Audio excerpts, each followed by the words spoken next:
So I have been doing my internship at the counseling center, seeing individual clients there, as well as working at Institute of American Indian Arts since September, working with Greer McSpadden as part of the behavioral health team, just being a school counselor, working with students who are either self-referred or are required to come into counseling for different alcohol or drug-related offenses on campus. So they have a strict no drug alcohol policy on campus. And just recently I have started to accrue some hours at Art Street down in Albuquerque, working with the Open Studio project there. It is a facility that opens its doors to the homeless. It's part of healthcare for the homeless down in Albuquerque, but it doesn't turn people away who are housed. So it's just anybody who's been there, it's just a really wonderful environment, very creative, very supportive. The first time I went in there, I was just blown away. And so I'm kind of excited that I have this opportunity to work down there. So this is my art piece, and yeah, I've been working on it for a month or so. It's a collection of terracotta pots, as many of you are probably familiar. Terracotta pots are often used as containers for growth. And I just feel like at this stage, this beginning stage in my career as an art therapist, a lot of what I do is hold space and time for people to reflect on their lives and what's brought them into session, and oftentimes what, other things that they think aren't related but are.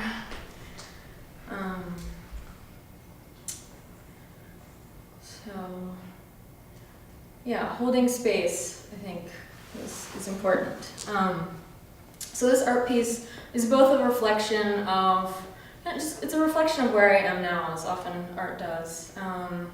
And it's both a reflection on my internship experience as well as who I see myself becoming as an art therapist.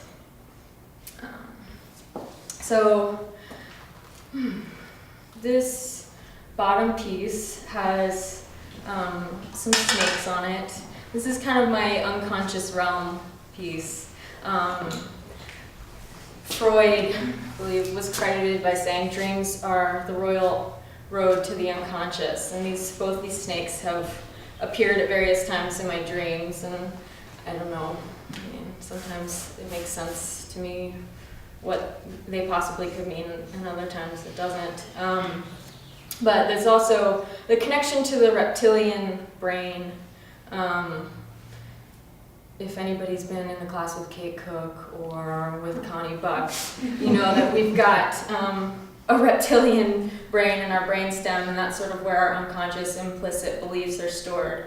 And so part of what I'm trying to do in counseling and in session, both for my client but also in my life for myself, is to kind of bring those unconscious elements into consciousness, so that they don't terrorize me. They don't take over and kind of control my life. So it's like bringing those shadow elements into the light. The second piece is a graffiti words that say "Be the change," and it's sort of interesting. It was a reference to Gandhi, who it turns out "Be the change you wish to see in the world" is actually a bumper sticker version of a quote that he really said. So he actually never said "Be the change you wish to see in the world." And so I've put my terracotta pot version of the bumper sticker version here. Be the change. Gandhi sort of, he's an inspirational figure to many. I think He's an inspirational figure to me. He was an inspirational figure to my light figure, who I worked with in Consciousness 2 class, who was Martin Luther King Jr. It feels like a powerful saying to me because it really calls me into thinking about what I do and what my actions are, and thinking about my role in this world, partly as a role model, part of the change. And I decided to do it in graffiti because in Consciousness 1 class, we work as tribes. Abigail made reference to that with Haley and Emily, we're part of your tribe. We get together with 2 other people, so it's a group of 3 typically, and we go through this process together of picking a lineage, something that we want to research, and then doing it as a group project and kind of seeing how easy or difficult it is to work with your tribe.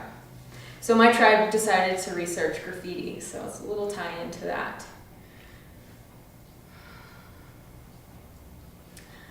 My next piece is kind of like, it's got, I don't know, some silhouettes of some figures and different landscapes, night sky and day sky. And there's actually a quote I wanted to read from Thoreau in Walden. He said, "A lake is the landscape's most beautiful and expressive feature. It is Earth's eye, looking into which the beholder measures the depth of his own nature." Both lakes, especially oceans, do that for me, but also for me, an experience of looking out is also an experience of looking in. Like, how is the world we're living in a mirror of ourselves? And so it's both doing this for myself, but also helping my clients see like what they see in the world and what they can learn from about themselves in their experience of the outside world.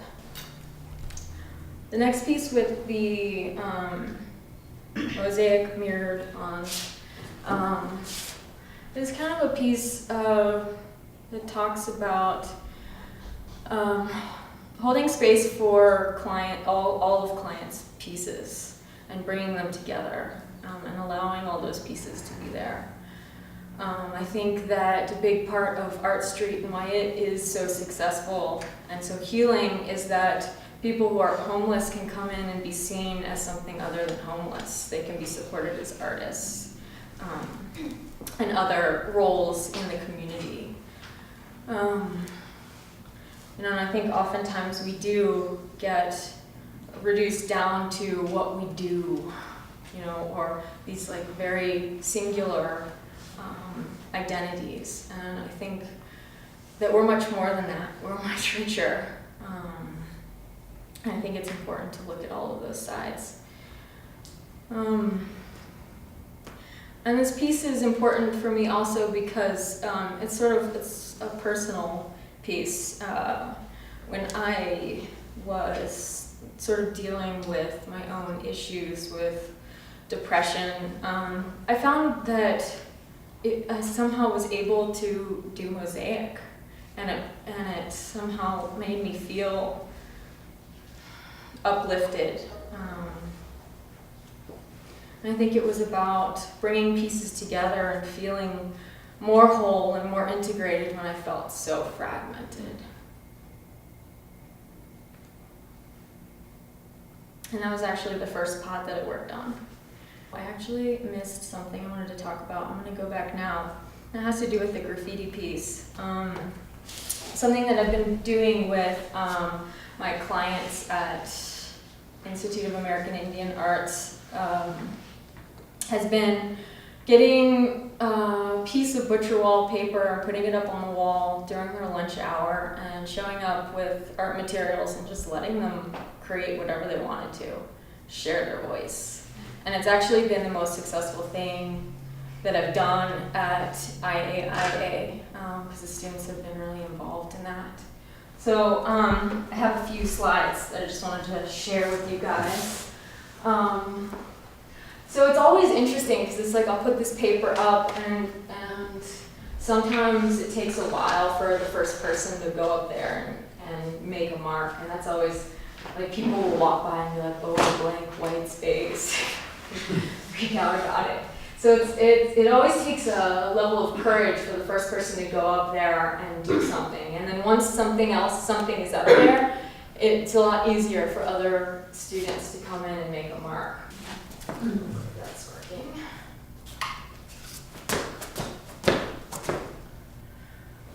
And so sometimes we can get these really beautiful integrated pieces. Just random, you know, but not random. It's really beautiful. It's kind of a springtime run. And then sometimes they can kind of be, you know, works on top of works.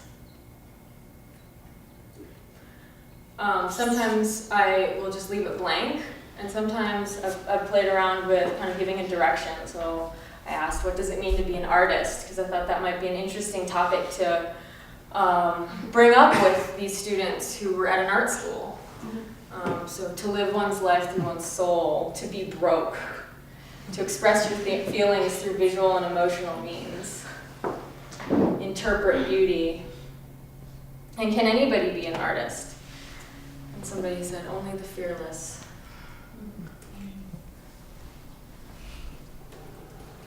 And so at the end of last semester, during their finals week, I put up this very large sheet, and this is what happened. And I kept it up there for the whole week. This was fun because these two guys were actually drawing each other.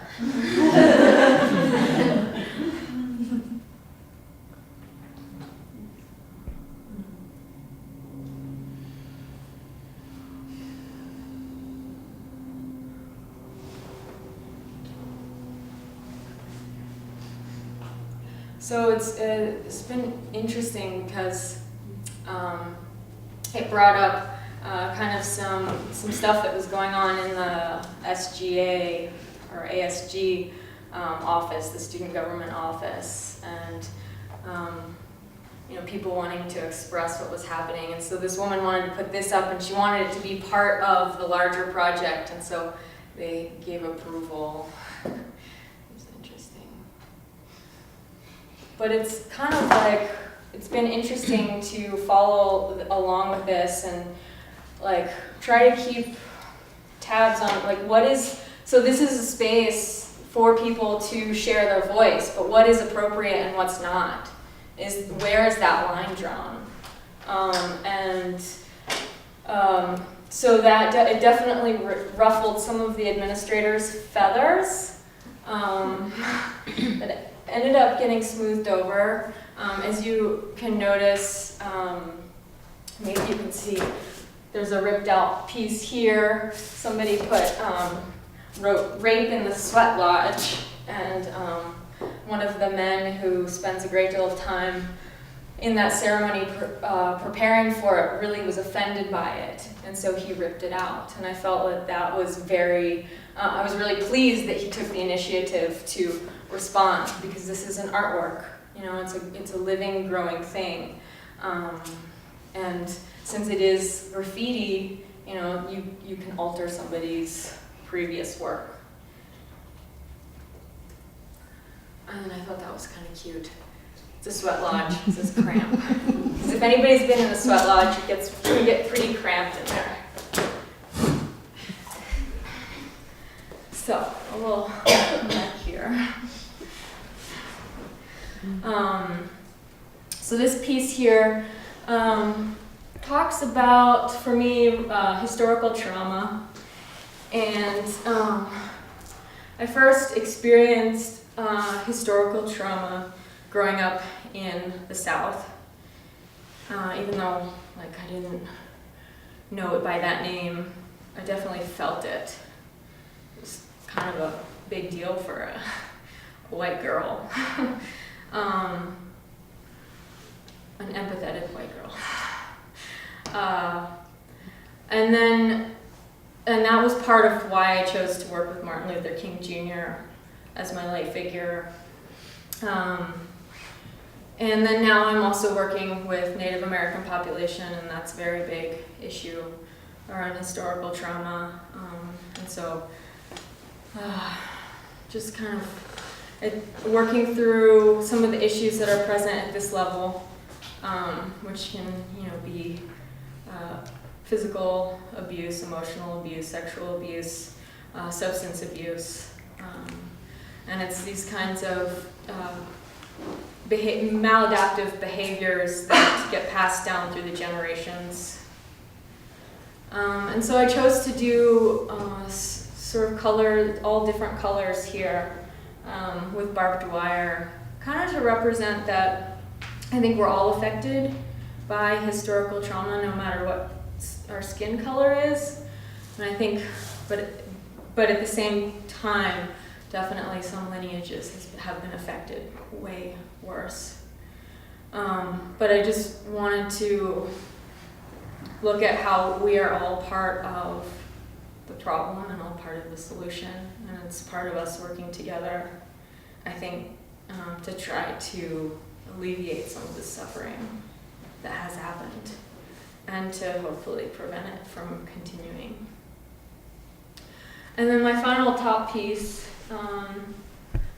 is there's a bunch of hands kind of overlapping, which makes reference to relationships. And pretty much all of the work that I've been doing in individual sessions with clients has centered around relationships. So it's just relationships and boundaries.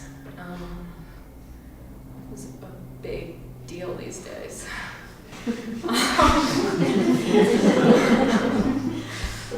I think, we're all in this together, and we're all helping each other, and I think that's where the healing will come from. Realizing that we're not alone in this, and that we do need to work together to ease the suffering. And I think that it's been in my situation, my physical limitations of the past 9 weeks. I've really had to learn that I need to ask for help, and I need to be able to receive that help as well. So definitely been living that, and it's hard for me. So I want to thank everybody who helped me lug all these pots in and out of the various places that they've existed in so far.